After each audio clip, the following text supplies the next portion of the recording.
আপনার কম্পিউটারটাকে খুব দ্রুত গতিসম্পন্ন করে তোলার সহজ পদ্ধতি দেখে নিন। অনেকদিন ধরে কম্পিউটার ব্যবহার করছেন কিন্তু এখন দেখা যাচ্ছে স্লো হয়ে যাচ্ছে। কিভাবে ফাস্ট করবেন তার জন্য খুব ছোট্ট একটি ট্রিক্স অ্যাপ্লাই করুন, তাহলে কম্পিউটার ফাস্ট হয়ে যাবে। তার জন্য আমরা চলে যাই স্টার বাটনে দিয়ে উপরে সার্চ অপশনে লিখে দিব RUN। রান যখন চলে আসবে, আসার পর রানে অ্যাপে ক্লিক করব, করার পরে রান উইন্ডোটি চলে আসবে। আসার পরে এখানে আমরা লিখে দেব MSCONFIG, MS কনফিগ দিয়ে ওকে দিব।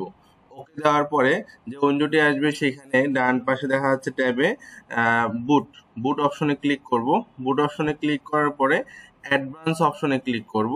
অ্যাডভান্স অপশনে ক্লিক করার পরে উপরে নাম্বার অফ প্রসেসরে ক্লিক করব। নাম্বার অফ প্রসেসরে ক্লিক করার পরে নিচে অপশনটি অ্যাক্টিভ হয়ে যাবে।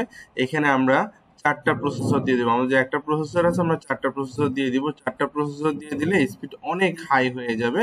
ওকে দিয়ে দিব। ওকে দেওয়ার পরে অ্যাপ্লাই দিব। অ্যাপ্লাই দেওয়ার পরে আবার ওকে দিব। ওকে দেওয়ার পরে এখন রেজিস্টারে ক্লিক করে রেজিস্টার্ট হয়ে যাবে। রেজিস্টার্ট হয়ে গেলে কম্পিউটারটি খুব ফাস্ট হয়ে যাবে। প্রক্রিয়াটি অ্যাপ্লাই করলে আপনার কম্পিউটারটি অত্যধিক ফাস্ট হয়ে যাবে। আপনি এটি অ্যাপ্লাই করুন। ধন্যবাদ। ভিডিওটি ভালো লাগলে সাবস্ক্রাইব করুন।